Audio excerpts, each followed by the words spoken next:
So mga tol, matapos pong matalo si former 3 Division World Champion General Casimero via unanimous decision dito kay Kiyunosuke Kameda noong nakaraang Sabado sa Kyrgyzstan, sumabog po ang balita kahapon lang sa bansang Japan na bibigyan daw ulit ni Koki Kameda ng laban si Casimero. Kasabay po kasi ng announcement kahapon ni Koki Kameda, nakasado na ang laban ni IBF World Flyweight Champion Masamichi Yabuki versus Felix Alvarado na gaganapin sa Aichi International Exhibition Center sa December 27. Nabanggit ni Koki Kameda na pwede umano maging kasama sa card si former 3 Division World Champion General Casimero. Tutal, sinabi naman daw ni Casimero sa kanya na gusto daw ulit nito lumaban sa Japan para maibalik ang status nito, kaya bibigyan umano niya ng chance si Casimero. Naghahanap ngayon si Koki Kameda mga tol ng young fighter na may bright future para itapat dito kay Casimero sa timbang ng 122 pounds or 126. So depende na lang yan kay Casimero mga tol kung papayag siya na lumaban sa December 27. Matatandaan po kasi na may cut sa mata si Casimero at kailangan muna netong magpagaling.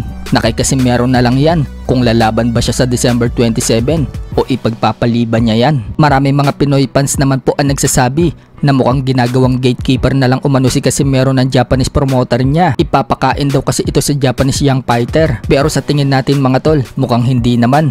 Natural lang nalalaban muna si Casimero sa hindi kilala dahil natalo ito kay Kiyunosuke Kameda. Kung nanalo lang sana si Casimero mga tol kay Kameda, baka si Luis Nery na ang makakalaban nito. Kaso mga tol, nautakan si Casimero nitong kalaban niya. Buong akala ni Casimero makikipagsabayan itong si Kameda sa kanya. Yun pala, nag-alarigundo po ang estilo nitong si Kameda. Takbo ng takbo mula round 1 hanggang round 10. Sumalay natin mga tol kapag nakalusot si Casimero sa next fight niya, baka ibigay na sa kanya itong si Luis Nery. Gusto din kasi ng promoter mga tol ang laban na yan. Samantala, nabanggit naman po ni Casimero mga tol sa isang live niya na natiktikan umano siya ni Kiyunosuke Kameda noong pumunta daw kasi siya sa Japan para doon mag-training at mag-sparring. Na estudyohan daw siya ng kalaban niya. So parang sinasabi ni Casimero mga tol na mas mainam pa na sa Ormoc na lang siya nag-training kaysa doon sa Japan. Matatandaan na nabanggit din po ng sports analyst natin dito sa Pinas na si Atty. Ed Tolentino na madali lang daw na makuna ng info itong si Casimero ng kalaban niya dahil pinsan daw ito ng promoter niya. Sa iba pang balita mga tol, Yumer Marshall nagtanong sa mga fans niya